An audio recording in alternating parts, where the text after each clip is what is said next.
Hi, this is Xavier Eikerenkoetter, and I am so pleased to be able to say that my father's biography book is ready at Amazon for pre-order. You can hit that button, get it now, and it'll be shipped to you or downloadable on December 19th. I co-wrote it with Mark Victor Hansen, who was mentored by my dad and has become a great friend of ours.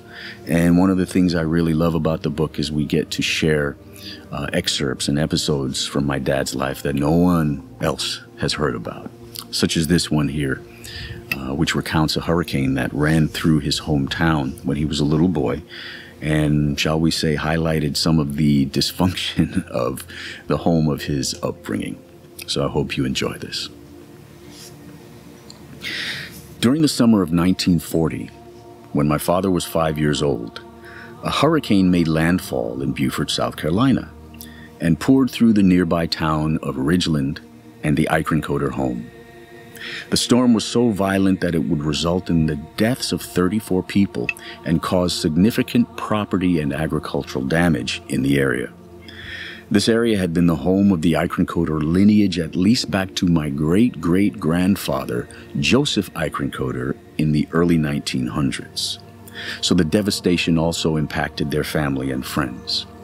My grandfather, the elder Joseph Frederick Eikerenkoetter, who went by Fred, surveyed his yard through the window with astonishment as a wall of high wind whipped across the backyard, sending anything loose flying and whipping away at the pillars of his back porch. His wife, my grandmother Rema, was startled by the roar of the hurricane-like forces, interrupted only by an occasional abrupt crash of some other piece of their homestead submitting to its forces.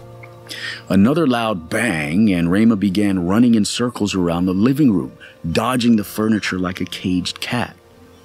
Her mother, who lived with them and their young son, joined in her daughter's hysteria by screaming that the devil was riding black horses with smoldering red eyes, galloping inland from the whitecaps on the Atlantic Ocean.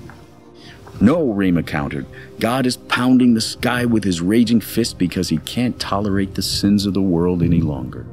Jesus, she cried, for the love of God, help us. The porch gave in to the storm's fury and smashed into a kitchen window, scattering fragments of glass onto the oak floor. Rema couldn't take it anymore. She bolted toward the back door with her hands stretched out in front of her, calling out to Jesus like she was ready to run straight out into that storm and banish it to hell. Or maybe she was trying to reach the storm cellar in the backyard. But regardless of what was going on in her mind, my grandfather, shaken by her loss of control, in his attempt to try to calm her down, scuffled with her in the kitchen doorway. Their fracas continued through much of the night, moving from living room to the kitchen, outside, and back inside again. At one point, he pressed his body on top of hers, pinning her to the floor for her own safety. Grandmother was drawn to the storm, and my grandfather tried desperately to restrain her from racing right into it. When she resisted him with such strength, she got away from his grasp. He was afraid she'd lost her mind. He chased her down, both of them collapsing in mud and water as the backyard filled up like a lake. My grandfather succeeded in keeping her from harm, and after hours of this pandemonium, she finally became motionless and trance-like on the sofa. Later, my grandmother had no memory of the raging storm, which continued to slap abruptly against the walls and roof, nor did she recall her attempt at escape from the house.